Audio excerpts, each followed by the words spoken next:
Présente-toi. Bien voilà, je suis l'arrière-grand-mère de Noé. Je m'appelle Marie-Thérèse Lermigeau. Quelle est ta date de naissance? Alors ma foi, ma date de naissance, mon Dieu, elle est loin. Je suis née le 31 janvier 1931. Dans quelle ville tu habitais lors de la Seconde Guerre mondiale? Ah, lors de la Seconde Guerre mondiale, j'habitais dans le Pas-de-Calais, à Auchel. En fait, c'était un petit hameau à côté d'Auchel qui s'appelait Saint-Pierre-les-Auchels. Quelle a été ta réaction, si tu en étais consciente, quand le maréchal Pétain a signé l'armistice et une collaboration avec les Allemands? Eh bien, ma foi, j'ai suivi comme les enfants de mon âge, c'est-à-dire que j'étais jeune quand même, les événements de la guerre. Disons que j'aimais bien le maréchal Pétain, d'abord parce que il avait sauvé la France lors de la guerre 14, et puis le maréchal Pétain a habité et était né à peu près à 4 kilomètres de mon petit hameau.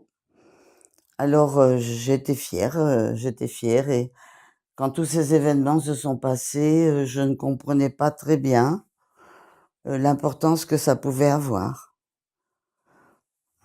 C'est difficile quand on est enfant. J'écoutais les grands qui n'étaient pas contents de cette, collaboration. Tout le monde le traitait de traître, et moi ça me faisait mal au cœur parce que j'avais toujours souvenir de cet homme qui était né tout près de chez moi, et j'en étais fière, quoi. Donc je ne peux pas donner, exactement mon impression à ce niveau-là, sauf que les adultes n'étaient pas très heureux. Raconte-nous comment toi et ta famille viviez l'occupation allemande. Oh ça a été dur, ça a été très, très dur.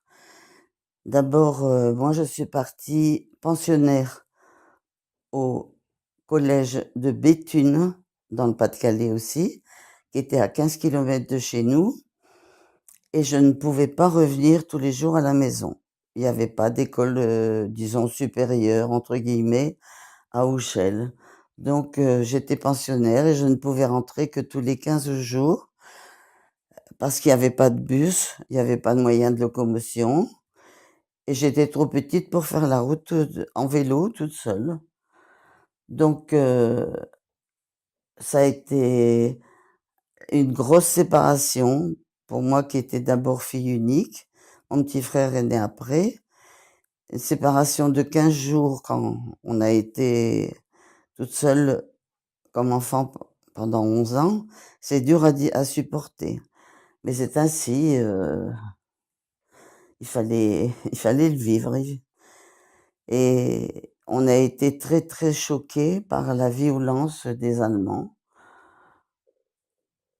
Vraiment, ça n'a pas été de tout repos, parce que même dans nos petits bleds, qui étaient près des mines, heu, ils marquaient leur puissance et on ne pouvait rien faire.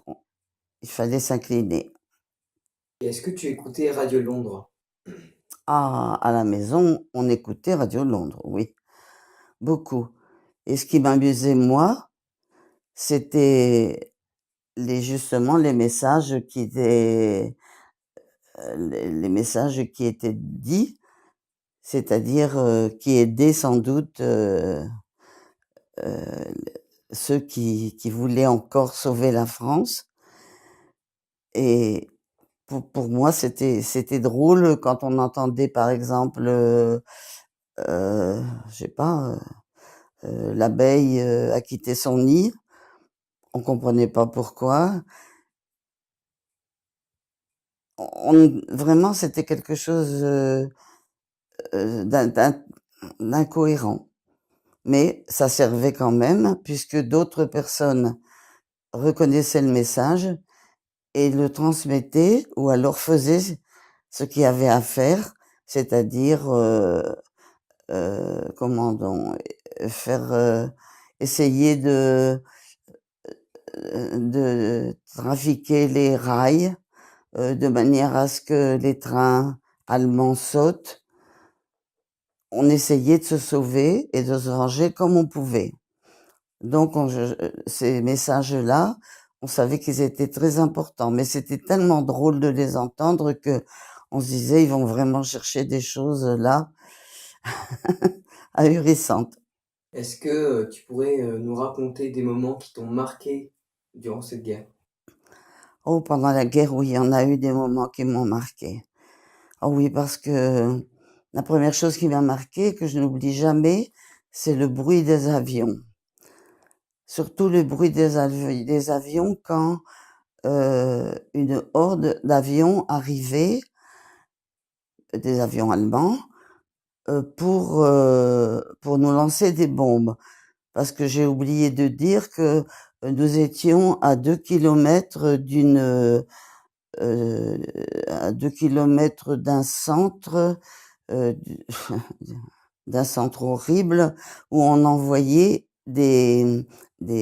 pas des fusées, mais des robots. Alors des robots, c'était un peu comme une fusée. C'était les Allemands qui s'étaient installés donc chez nous et qui envoyaient ces fusées qui explosaient dès qu'elles posaient en Angleterre. Mais quelquefois, les fusées n'allaient pas jusqu'en Angleterre. Comme par hasard, elles faisaient demi-tour parce que c'est de la technique, c'était peut-être pas encore tout à fait au point. Elles faisaient demi-tour et elles revenaient à la base. Et là, nous avions très peur parce qu'on se disait ça va exploser. Et puis, ma foi, le bruit aussi des sirènes quand ces avions allemands arrivaient, les sirènes qui nous demandaient, enfin qui nous obligeaient, c'était normal, à descendre dans les abris. Alors les abris, on les avait fait là où on pouvait. Beaucoup descendaient dans la cave.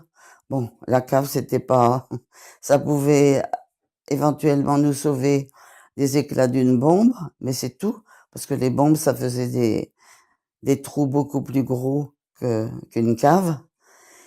Mais nous avions fait une cachette exceptionnelle, comme c'était les mines de charbon, les anciens mineurs avaient retrouvé un trou de mine qui avait été bouché.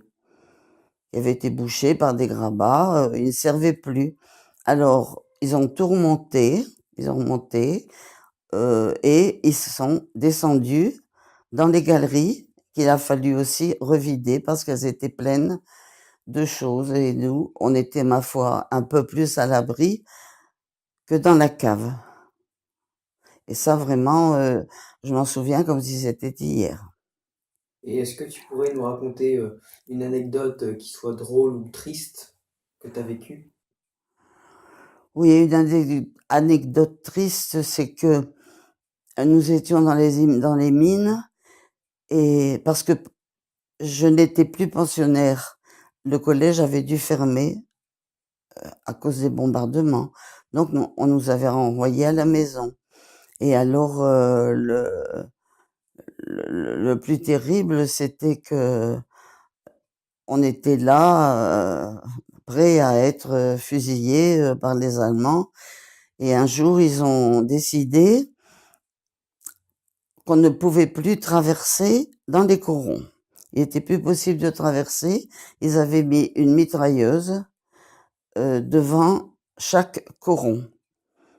Et si bien que si on voulait aller aux toilettes de l'autre côté du coron, eh bien, ils nous abattaient tout simplement. Il y avait un homme qui était là, devant la mitraillette, et puis mais qui était toujours prêt à nous tuer. Et là, ça a été quelque chose d'épouvantable parce que dans notre rue, un monsieur a été tué, bêtement. Les Allemands s'en sont aperçus, ils ont tiré dessus et ça nous a touchés profondément. Et comment tu vis ça aujourd'hui? Comment tu vis cette guerre aujourd'hui? Aujourd'hui, Oui. Bon, aujourd'hui, je vais être franche, je n'aime pas les Allemands, j'avoue. Mais je suis quand même pour la paix. Et je trouve que je ne dois plus penser à ça. Mais malgré tout, ça reste ancré en moi. Je leur ferai pas de mal parce que, hélas, les guerres, on ne les arrêtera jamais. Il y en existe encore et il y a des pauvres malheureux qui sont tués tous les jours. Mais rien que de penser aux Allemands, tout me revient dans la tête. Je peux pas l'oublier. Je ne leur en vais pas, c'était la guerre, ils ont souffert eux aussi.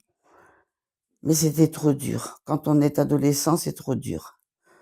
Alors, ce que je vous souhaite à tous, c'est de lutter contre la violence. Ça ne mène à rien. Et puis, c'est la fin de tout, quoi. Ce qu'il faut, c'est essayer il faut être pacifique